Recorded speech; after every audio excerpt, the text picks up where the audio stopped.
How to build a team that actually sticks with you. Leadership is the one skill that you need to develop that guarantees success. I have very little team turnover. I had the same artists for 6 years. Nobody left, nobody quit. It was amazing. And these days, with my online company, Pretty Rich Bosses, we have a very robust team culture. And I have to say, I think it's because I'm pretty good at leadership. I better be by now, after having been in the beauty industry for 14 years, having hired and fired like hundreds of people. I've learned a lot. So now, if you're in the beauty industry and you're having team issues, or maybe you're looking to grow a team, or maybe your team right now just isn't cohesive, or heck, maybe you're just trying to hire your first employee. Whatever it is, this is the podcast for you. I'm going to teach you today the keys that I've learned in the last 14 years in business to great leadership. Please, I've made a lot of mistakes, but if you can take my wisdom without the scars here, it's going to save you a lot of heartache, a lot of money, a lot of time, energy, and tears. You don't have to be that smart to be a good boss. All right, let's get into it.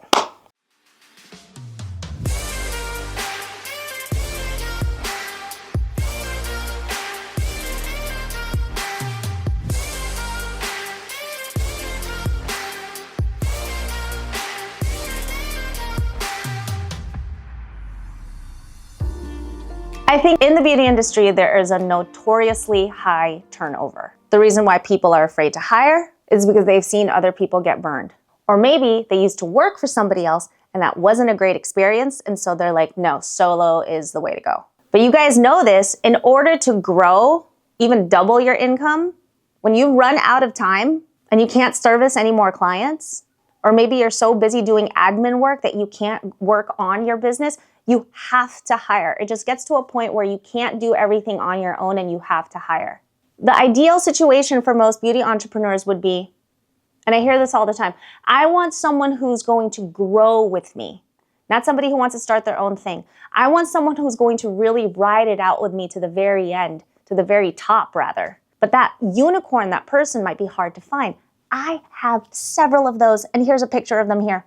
I have all these unicorns. I'm telling you, they're out there. I'm gonna teach you how to lead them. And I'm also going to tell you about a time where my team really just F things up royally. See the look on my face? And I was laughing, and that's how I coped on that day. Anyway, I'm gonna tell you about that time. It was so bad that it was funny. I wanna give you a visual analogy. So what we're looking at here, this is the tree of team longevity. Okay, so it's going to start with the roots. So the roots represent your foundation. This is the foundation of trust and respect. No team member, no human is going to respect you or listen to you if you don't have the foundation of trust, care, appreciation, respect, and love. Next in the tree is the trunk. So the trunk represents our core leadership philosophy. One of our core leadership philosophies is resourcefulness and empowerment. One of my favorite things to tell my team is to fix it, figure it out, solve the problem. Because I know that, because if I genuinely don't have the answer, I would have to go through the same steps they would have to go through in order to find the answer. Mainly Google or call an expert. YouTube it, ask a friend. The Bible says, don't just pretend to love people, actually love them. And I think people can really feel when you're just faking it. No, actually love people. If you love people, you'll make a great leader. Or ask anyone else on the team. Resourcefulness is so important. It's one of our core philosophies. The branches. Now, from their resourcefulness comes trying. So the branches actually represents growth through mistakes. You learn a lot on the job here at Pretty Rich Bosses. One of the different things I do is I empower my team members through encouraging that it's okay to make mistakes. Because if you're making mistakes, it means you're trying. And most people want to do really well. Everyone wants to do well. People want to please you. People want to do well in their jobs, believe it or not. They want to do really well. But in order for them to grow, you need to give them permission to make mistakes. I don't expect you to get this right on the first try. But what I do expect is that you do try. So the branches represents permission to make mistakes and ultimately grow. And now we have the leaves. What are leaves? Anyone take a guess? Now you have the leaves, and then you have the fruit.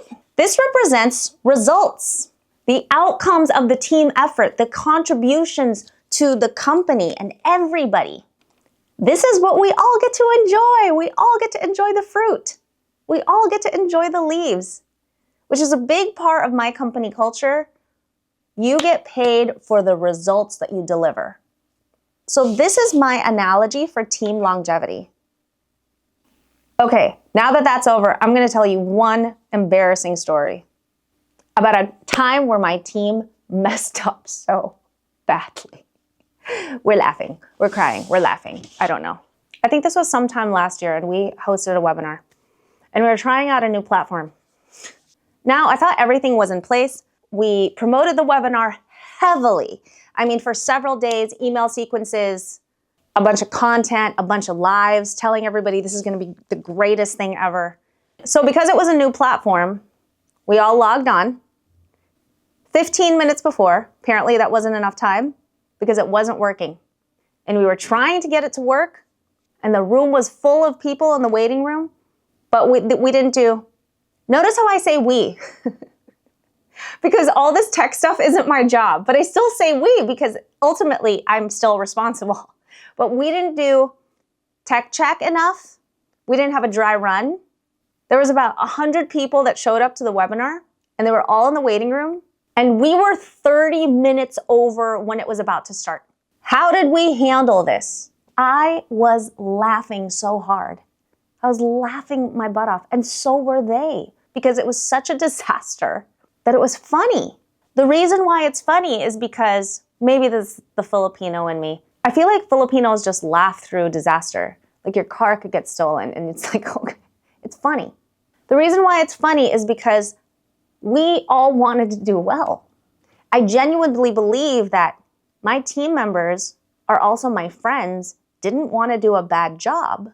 So because it was such a disaster, it was so funny. It was ironic. And I think my team knows that that's how I feel, because that's the truth. They do want to do well. They too do take ownership. Now, what ended up happening? After about 30 minutes of us trying to figure this out with 100 people in the waiting room, we decided to change the platform completely and just do good old faithful, which was Zoom. So we sent out a completely new link. 30 minutes later, we sent out a text blast saying, here's the new link and here's the new platform. We posted on stories and Facebook. Here's the new link, here's the new platform. And I can't believe it. We didn't lose attendance, like barely. Everyone showed up to the new platform. And once they got on, the team didn't look stressed, even though we were. It was light. Nobody was in trouble.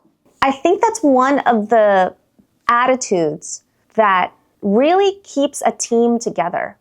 Because my husband, who was watching this whole thing go down, was looking at me confused. He was saying, Sheila, I would be freaking out right now. And that's typically what happens with young entrepreneurs. You think that everything is such a big deal. In the grand scheme of things, it's not. What is a big deal to me, something that I can't stand, is lack of action, lack of accountability, lack of care. I think ultimately the key philosophy here is that teams thrive when they feel appreciated and trusted. There was a study once about why people stay in jobs. Is it the money? Is it the benefits? The number one reason why people stay in jobs is relationships and a sense of control, which is why I think I have really little turnover.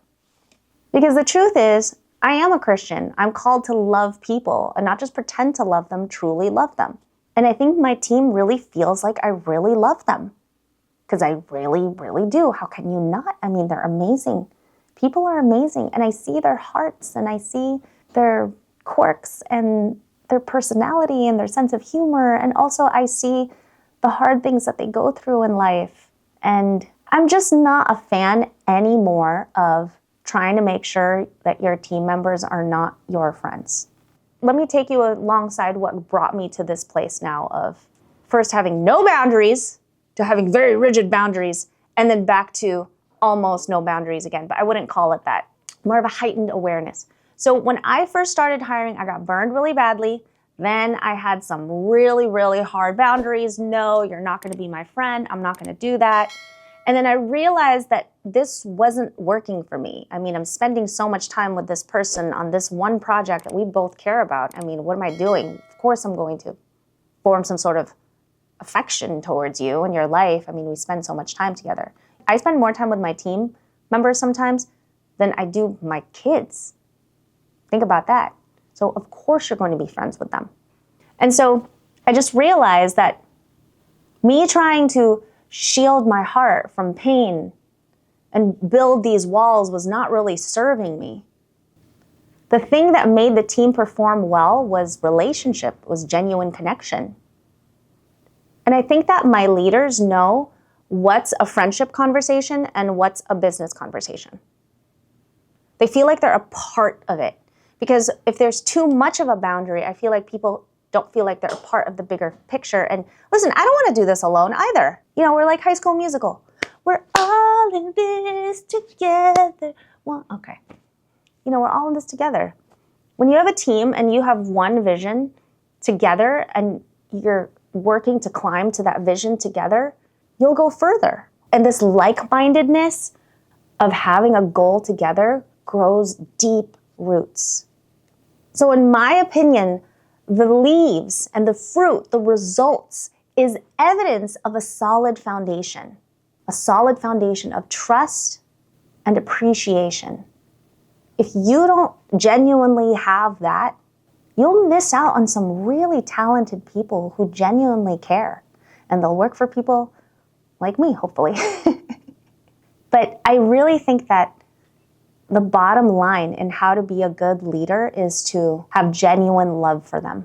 So if you want longevity with your team, lead with love, empower them to be resourceful, don't take things too seriously. But of course, have KPIs. This is how you create an environment where people feel fulfilled. Now you might be thinking, Sheila, what happens if someone genuinely messes up? If I feel like they didn't mean to mess up, they can stay. I still have key performance indicators. It's still a business. If someone keeps getting bad reviews or continues to be a problem or is toxic, that's not what I'm talking about. I mean, I've fired people I've really liked in the past. I've fired my highest performers in the past. And that's just kind of one of the realities of being a good business owner, is that you have to put the results first. I'm talking about the core values. I'm talking about the soft skills that you need to have so people actually take you seriously. I'm not talking about the hard, cutthroat skills in this video. I'm talking about the soft skills. Because the soft skills are honestly what builds businesses. Sales, that's a soft skill. That's not a hard skill, it's a soft skill. Leadership, that's a soft skill. It's not just a hard skill. There's a lot of soft skills involved with being a good leader. And I feel like entrepreneurship is such a lonely journey, especially if you're the boss or if you're a leader. It feels lonely because, well, there's less bosses, there's less leadership. You're not like one of your team members, and there's plenty of them. And that's why I think this is it can be such a lonely position to be in. And that's why I created the Beauty Business Mastermind.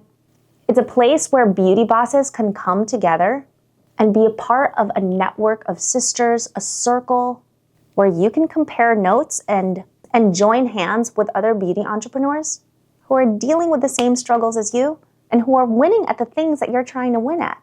Check out sheilabella.com/mastermind.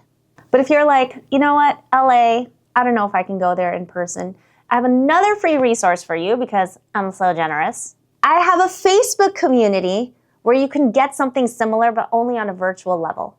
My Beauty Biz Secrets Facebook group. Check out the link in the description for both the Mastermind and the Beauty Biz Secrets Facebook group.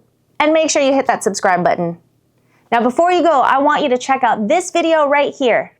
5 ways to scale your business in 2025. 5 things you can do to scale your business in 2025. All right. Until next time.